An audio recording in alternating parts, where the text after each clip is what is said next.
대담으로 이어가겠습니다. 한덕수 전 국무총리에게 구형보다 높은 형량이 선고된 이유는 뭘까요? 이고은 변호사와 법적 판단의 배경 짚어보겠습니다. 어서 오십시오. 안녕하세요. 네. 자, 특검의 구형은 15년, 그런데 판결은 23년이 선고됐습니다. 어떻게 보셨습니까? 네, 사실 이진관 부장판사가 그간 다른 사건에서도 형이 좀 세다라는 평이 이제 법조계에서 있었기 때문에 상당히 중형이 나올 가능성이 크다라는 점을 예상은 했지만 사실상 형을 세게 하는 판사라 할지라도 구형량 정도까지 선고를 할 것을 예상을 했지 구형량을 초과한 형량을 실제로 선고하리라라는 건 솔직히 저도 예상하지를 못했습니다. 그래서 지금 특검에서는 15년을 구형했지만 구형량의 8년이나 상회하는 23년형이 현재 선고가 된 것이고요. 굉장히 이례적으로 중형이다라고 생각이 드는 것이 이진관 부장판사는 유리한 이 참작 사유로 지금 이 한덕선 총리가 적극적으로 내란에 중요 임무를 종사했다라고 볼 만한 증거는 없다고 이야기를 했거든요. 적극적으로 가담하지 않았음에도 불구하고 23년형이 선고됐다는 것은 앞으로 있을 조금 더 적극적으로 가담했다라고 볼 수 있는 인원들에 대해서 상당한 중형이 예상된다라는 생각이 듭니다. 예. 구형보다 무려 8년이나 더 많이 나왔기 때문에 특검이 오히려 머쓱할 정도로 지금 이번 사안을 이진관 판사는 매우 중하게 본 것 같습니다. 이 12.3 비상계엄을 내란이라고 명확히 규정했죠. 네, 그렇습니다. 사실 사법부가 12월 3일에 선포된 비상계엄에 대해서 과연 형법상 내란죄에 해당하는가 그 부분에 대해서 어떤 판단을 내릴 것인가를 두고 그동안 여러 가지 의견들이 나뉘었습니다. 헌재에서 이러한 비상계엄 선포가 위헌 위법하기 때문에 이 대통령의 직위 자체를 박탈시키는 것과 형법상 내란죄에 해당되는 것은 조금 다른 의미가 있을 수 있다라고 법조계에서도 이야기가 나왔거든요. 따라서 이진관 판사가 과연 일단 내란 우두머리 방조 내지는 내란 중요임무 종사가 성립을 하려면 12월 3일에 있었던 이 비상계엄 선포가 내란죄에 해당이 돼야 됩니다. 그런데 이 사법부에서는 이 부분에 대해서 분명히 또 이야기를 한 부분이요. 이 비상계엄 선포 그리고 포고령을 발령했다라는 것과 군과 경을 동원해서 국회와 중앙선관위를 점거하고 또 영장 없이 압수수색하는 등의 이러한 행위는 이 헌법상의 영장주의라든지 국회 제도 등을 전면으로 배치하는 것이고 이것은 미법하기 때문에 내란죄에 해당한다라고 판단했습니다. 이 국가문란의 목적도 인정을 했고요. 또 이 집단적인 폭동에도 해당한다라고 판단함으로써 향후에 있을 이 내란 가담자들의 다른 재판부의 판단에도 상당한 영향을 미치지 않을까 싶습니다. 예. 그 위로부터의 내란이라는 용어를 쓰면서 과거의 대법원 판례를 참고할 수 없다라고 얘기했는데 이 부분은 어떻게 들으셨습니까? 네, 이번에 중형 선고가 불가피한 이유에 대해서요. 이번 내란에 대해서는 위로부터의 내란이기 때문에 아래에서부터의 이 내란과 그 위험성의 정도를 비교할 수 없을 정도로 그 위험성이 지대하다라고 이진관 부장판사는 봤습니다. 특히 국민들이 직접적으로 선출한 권력인 이 대통령이 이 내란의 우두머리를 맡아서 위에서부터 내란이 일어날 경우에는 많은 국민들이 이 법치주의라든지 민주주의가 뿌리째 흔들리는 것 같은 느낌을 느낄 수 있다고 했고요. 실제로 이 서부지법 폭동 사태처럼 나의 정치적 이해관계, 나의 정치적 이익으로 다른 사람에게 뜻하지 않은 피해를 주는 것을 당연시하는 이런 세력들이 위로부터의 내란이 자행됐을 때 이런 세력들 자체가 점차 확대될 수 있다라는 점에서 그 위험성이 더욱더 크다라고 지적을 했습니다. 그래서 이러한 부분들 때문에 내란과 가담한 사람들에 대한 형량이 중형이 불가피하고 또 국무총리라는 국정 운영에 있어서의 이인자로서 이 피고인의 불법성은 더욱더 크기 때문에 피고인에 대해서도 여러 가지 유리한 정상 참작 사유가 있음에도 불구하고 이를 반영하기는 상당히 어렵다라는 취지로 23년형을 선고했습니다. 예. 한 전 총리는 그동안 그 계엄을 만류해왔다라고 주장했지만 이진관 판사의 주장을 보면 말은 그렇게 했을지언정 사실은 성공할 거라고 생각하고 가담한 것으로 볼 수 있다라고 판결을 했는데 이 부분은 어떻게 들으셨습니까? 네, 맞습니다. CCTV라든지 관련자들의 진술을 이제 증거로 제시를 했는데요. 예를 들어 윤 전 대통령이 12월 3일에 내가 비상계엄을 선포할 수밖에 없었던 사유로 야당의 폭거로 인해서 국정 운영이 상당히 어려웠기 때문에 경고성 계엄이라는 방법을 선택했다라고 이야기를 했습니다. 그런데 이진관 부장판사가 유죄 판결의 근거로서 이 한덕선 총리의 측근 중에 이 윤 전 대통령의 야당 폭거로 인해서 국정 운영이 어렵다라는 것과 한덕선 총리의 평소 생각이 같았다라는 이 진술이 있었다라는 것을 지적한 거죠. 따라서 이해관계를 같이 했을 가능성이 상당히 높다라고 판단했습니다. 그리고 실제로 CCTV상 전혀 만류하는 것이 나오지 않았고요. 헌재 이제 판단, 헌재에서의 증언 과정에서는 이 개헌 관련 문건에 대해서 인지하지 못했다, 포고령에 대해서 인지하지 못했다라고 증언했음에도 불구하고 이상민 전 행안부 장관과 문건을 놓고 약 16분간 서로 협의하는 과정, 또 이상민 전 행안부 장관이 웃으면서 나가는 장면, 이런 것들을 통해서 만류했다라고 피고인은 주장하지만 그 주장을 있는 그대로 받아들이기가 어렵다라고 이야기를 했습니다. 네. 사실 한 전 총리 측은 그동안 대통령을 보좌할 의무는 있어도 어떤 결정에 대해서 견제를 하거나 말릴 의무까지는 없다라고 얘기를 해왔는데 이진관 판사는 그 헌법상 책무를 다해야 하는 자리에 있었기 때문에 이것도 유죄다라고 본 거죠. 네, 그렇습니다. 일종의 부작위 또한 내란 중요 임무 중에 한 가지로 평가할 수 있다, 이렇게 이진관 판사 이야기했는데요. 이 부분은 이 12월 3일에 함께했던 국무위원들의 이 내란 관련한 재판에도 상당한 연결고리를 가질 수 있을 것 같고 해당 재판부의 판단이 또 기준이 될 수 있는 부분인 것 같습니다. 당시 한덕수 총리가 국무총리였기 때문에 자신이 가지고 있는 이 국정 운영에 있어서의 헌법적 책임, 책무, 이런 것들을 통해서 적극적으로 만류했었어야 되고 그럴 만한 위치에 있는데 이를 다하지 않았기 때문에 이 부분도 중요 임무 종사를 했다라고 판단할 수 있다라고 봤고요. 이에 넘어서서 실제적 진실을 은폐하려 하고 관련 증거를 은닉했을 뿐만 아니라 이후에도 자신의 잘못을 뉘우치지 않고 오히려 이 위증을 하는 등의 행동을 보였기 때문에 중형을 피할 수 없다라고 이야기를 했습니다. 그래서 이 부분에 대해서는 향후 있을 국무위원들의 재판에도 이 중요 임무 종사의 한 태양으로서 자신이 가지고 있는 직급, 또 그 직급에 따라서 국무회의 때 어떠한 역할을 했었어야 되는데 하지 않았는지, 이런 부분들도 내란 중요 임무 종사로 인정될 가능성이 상당히 높아졌다라는 생각이 듭니다. 예. 이 판결이 끝나고 나서 한덕수 전 총리는 재판장님의 결정을 겸허히 따르겠다라고 태도를 보였는데 이 부분은 어떻게 보셨습니까? 사실 피고인 입장에서는 재판장의 판단을 따를 수밖에 없습니다. 이러한 워딩이 나오게 된 것이 이제 구속이 결정되면서부터인데요. 구속에 대한 심리를 시작했고 이 피고인 쪽, 그러니까 한덕수 전 총리 측의 변호인은 건강 상태라든지 또 고령이라는 점을 좀 고려해달라, 도망의 우려가 없기 때문에 법정 구속만은 시키지 말아달라라고 요청을 했습니다. 근데 이 부분에 대해서 이진관 부장판사가 이 재판부의 논의 끝에 그럼에도 불구하고 구속영장 발부하겠다고 이야기하자 재판장님 뜻을 겸허히 받아들이겠다라고 이야기를 한 것인데요. 그럼에도 불구하고 전 항소할 가능성 상당히 높다고 생각이 듭니다. 네. 23년형은 법조계에서도 많은 변호사들이 사실상 예상하기 어려운 형이었고요.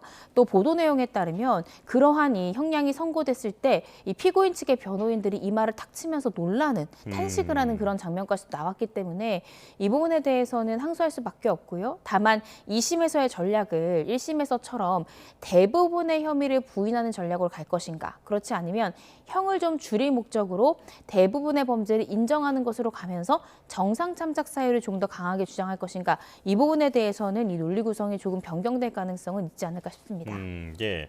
그렇다면 항소를 할 때 어떤 논리를 들고 나올 것인가, 이 부분이 궁금한데 한 전 총리 측에서는 나는 정말로 계엄이 성공할 거라고 생각하고 이렇게 그 국무회의를 소집한다든지 하는 행동을 했던 것이 아니다라고 주장을 할 수도 있잖아요. 네, 그런 주장할 수 있습니다. 그런데 만약에 2심에서도 계속해서 한덕수 전 총리가 자신의 혐의를 부인하는 전략을 변호인과 선택을 한다면 저는 가장 중요하게 아마 다툴 것이 공소장 변경 문제라고 생각이 듭니다. 네. 왜냐하면 사실 이번 이진관 부장판사의 판단에서 우리가 주목해야 되는 것은 특검이 이 내란 관련한 범죄에 대해서 한덕수 전 총리에 대해서 기소한 죄명은 내란 중요임무 종사가 아닙니다.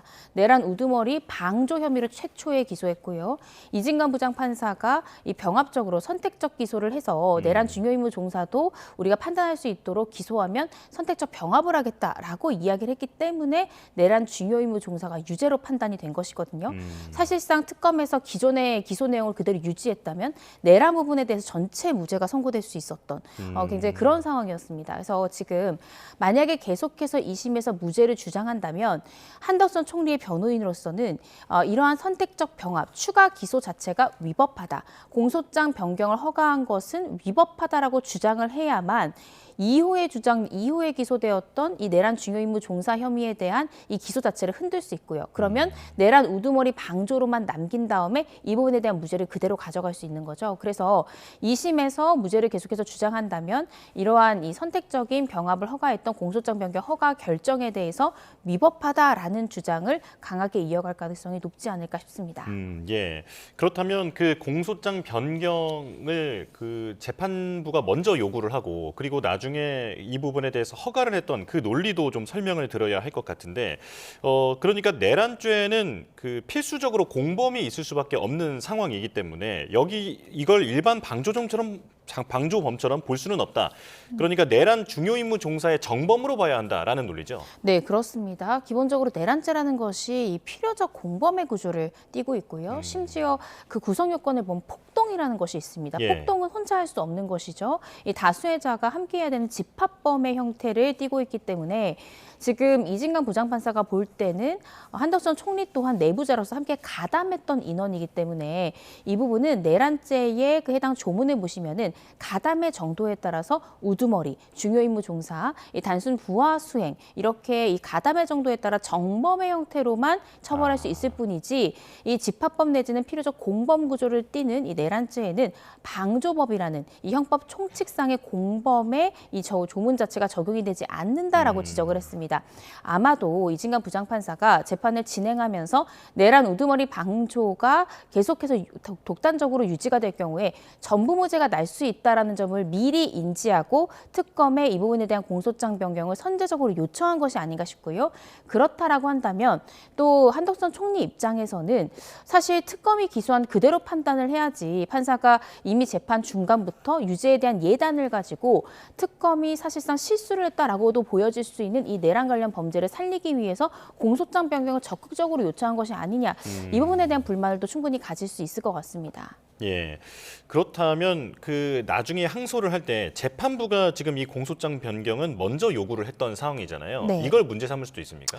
사실상 그 부분에 대해서는 흔하지는 않지만 재판부에서 공소장 변경을 먼저 요청하는 경우가 덜어 있습니다. 예를 들어서 공소사실에 기재된 범죄 일시와 장소가 증인신문을 거치면서 조금씩 이제 변경을 가져오는 구조가 있을 수 있거든요. 그럴 때 재판장이 이 증언 내용에 맞춰서 공소장 변경하는 게 어떻겠느냐라고 요구하는 경우가 드물지만 있습니다. 그래서 이 부분에 대해서 당연히 이제 피고인 측은 문제를 삼겠지만 실질적으로 먼저 요청했다라는 것만으로 이 공소장 변경 절차를 허가한 것이 위법하다라고 보기는 어려울 것 같습니다. 그보다는 이 내란 우두머리 방조죄와 이 내란 중요임무 종사자 자체가 이 두 가지의 공소 사실이 기본적 사실관계가 동일해야 되고요.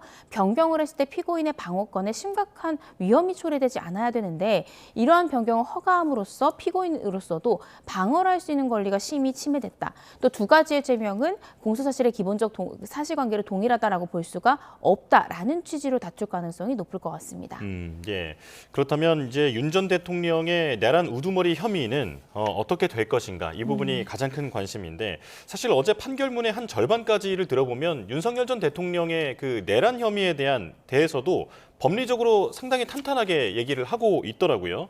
사실상 유죄가 확실해졌다 이렇게 볼 수 있겠습니까?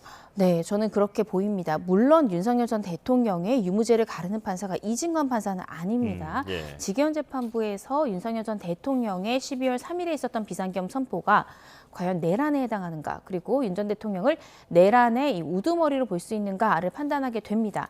그렇지만 일단 최소한도 이진관 부장판사는 윤석열 전 대통령의 비상계엄 선포 자체가 내란에 해당한다라는 명시적인 판례를 내놓았다라고 생각이 들고요. 이러한 판례는 사실상 직위원재판부를 비롯한 다른 이 내란 가담자를 판단하는 재판부에 결정적인 영향을 미칠 수밖에 없을 것 같습니다.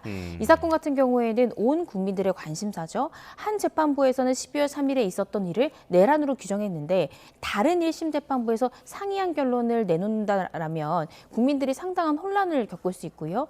또 이 사법부의 신뢰에 있어서도 상당히 문제가 생길 수 있기 때문에 사실상 다른 재판부도 어제 있었던 이 선고 선고의 주요 법적 쟁점에 대한 판단을 따라할 수밖에 없는 상황이지 않을까 싶습니다. 실제로 백대현 부장판사가 윤석열 전 대통령에 대해서 체포방해 사건으로 먼저 판결을 내놓았죠. 그런데 윤 전 대통령의 그날 선고 내용 중에 지금 4호의 비상계엄 선포문을 표지를 작성했다가 폐기한 부분은 한덕선 총리와 공범 관계입니다. 그런데 이 세 가지의 제명 중에 허위 공문서 행사죄에 대해서는 백대영 부장판사도 무죄를 선고했습니다. 근데 무죄 선고의 논리가 단순히 강의구 부속실장이 그 표지를 서랍에만 보관했다고 해서 이것을 행사했다라고 보기는 어렵다라는 취지로 무죄를 선고했는데 어제 한덕선 총리도 역시나 동일한 논리로 무죄가 선고됐거든요. 그 말인즉슨 재판부를 달리하더라도 유무죄를 가르는 판단 기준은 재판부들이 상당히 공통적으로 갈 수 있다라는 점을 우리가 알 수 있는 대목이지 않을까 싶습니다. 예. 그렇다면 박성재 전 법무장관 그리고 이완규 전 법제처장도 이진관 판사가 이제 판결을 하게 될 텐데 이 부분도 중형 선고 가능성이 더 높아졌다라고 볼 수 있겠습니까? 네, 상당히 높아질 것 같습니다. 심지어는 부작위 또한 내란 중요 임무라는 일종의 어떤 자기의 행위가 필요한 그러한 행위로 지금 규정하고 있는 것이 이진관 부장판사이기 때문에 박성재 전 장관이라든지 지금 관련된 사람들이 사실상 내가 무죄 주장을 했음에도 불구하고 유죄가 선고될 가능성이 상당히 높다라고 지금 상당히 또 두려운 마음을 갖고 있을 것이라고 생각이 들고요. 심지어 지금 구형량을 상회하는 이 형량이 선고가 됐기 때문에 사실상 이 부분에 대해서는 아직까지 물론 재판을 본격적으로 시작하기 전이고 26일부터 박성재 전 장관 같은 경우에 본격적인 심리가 시작이 되지만 유죄가 선고될 가능성이 상당히 높아졌고 유죄가 나온다라고 한다면 20년 이상의 중형이 선고될 가능성이 상당히 높아졌다라고 예상해 볼 수 있을 것 같습니다. 예. 자, 한 전 총리는 바로 법정 구속됐고요. 그렇다면 이제 정식 입소 절차를 밟게 될 텐데 설명을 해주실까요? 네, 어제 법정 구속이 됐습니다. 구속영장이 발부됐다라는 것이고 그 사유는 증거인멸의 우려가 있기 때문에 구속한다라고 이야기를 했습니다. 이제 구치소에 정식으로 입소하게 되고요. 이 인적사항을 먼저 확인을 하고 신체 검사를 지금 받게 되는 것이고요. 자신의 수용번호를 이제 부여받고 이제 미결 수용복을 입게 됩니다. 머그샷도 촬영하게 되는 것이고 지문도 채취하게 되지만 이러한 이제 정상적인 입소 절차를 거쳐서 아마 서울구치소에 이미 수용이 된 상태이지 않을까 싶습니다. 예. 윤 전 대통령도 지금 같은 장소에 있잖아요. 혹시 네. 마주칠 일이 있습니까?